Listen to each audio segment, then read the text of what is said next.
Yang terkasih, baik yang ada di gedung gereja ini, juga yang turut merayakan misa secara live streaming di mana saja berada. Selamat pagi dan selamat hari Minggu. Hari ini kita memasuki minggu Advent pertama. Advent berasal dari kata Adventus yang berarti tiba, atau Advenire yang berarti datang. Dan begitulah, ini menjadi bagian dari siklus tahun liturgi gereja. Kalau rajin baca kitab suci, atau kalau rajin mengikuti misa selama 3 tahun, sebenarnya orang Katolik sudah membaca seluruh kitab suci. Karena itu ada pembagian tahun liturgi. Tapi juga siklus tahun liturgi mengingatkan kita akan kehidupan kita umat manusia. Selama bulan November kita telah merenungkan tentang hidup yang kekal, terutama melalui perayaan Hari Raya Semua Orang Kudus dan peringatan arwah semua orang beriman. Sedangkan pada masa Advent ini kita merenungkan tentang kedatangan Tuhan yang berpuncak pada peristiwa Natal. Natal berasal dari kata natus yang berarti lahir. Begitulah semua manusia pasti lahir. Dan Tuhan Yesus juga menunjukkan bahwa Dia jadi manusia dengan wafat di kayu salib. Wafat, lahir dan wafat. Orang semua manusia pasti akan lahir dan pasti akan wafat. Lahir Tuhan Yesus pas hari Natal,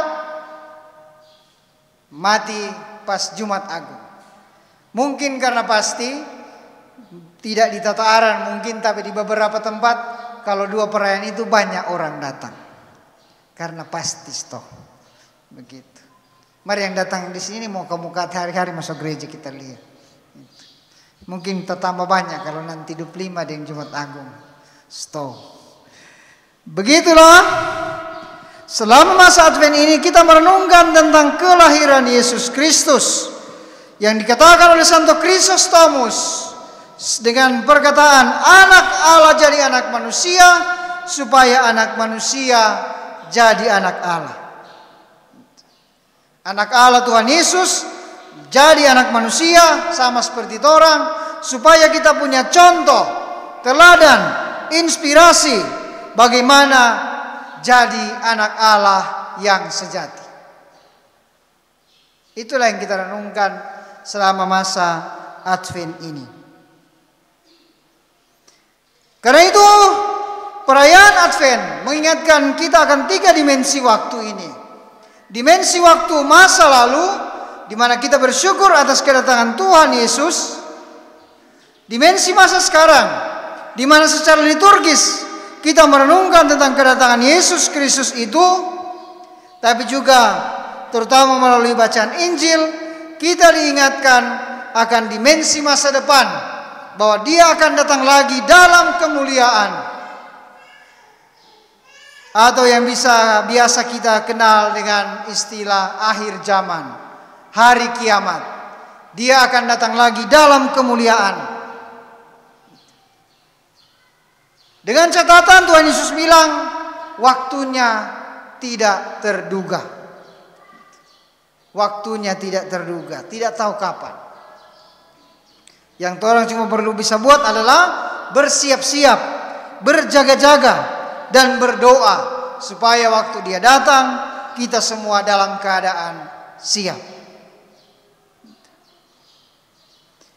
Tetapi juga melalui bacaan-bacaan, terutama bacaan pertama dan kedua, kita diingatkan akan pengharapan kita kepada Tuhan.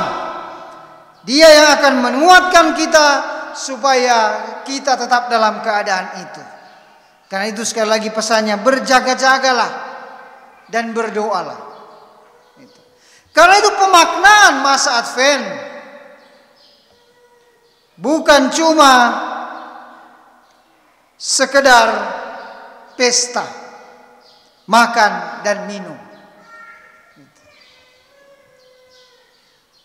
baju baru.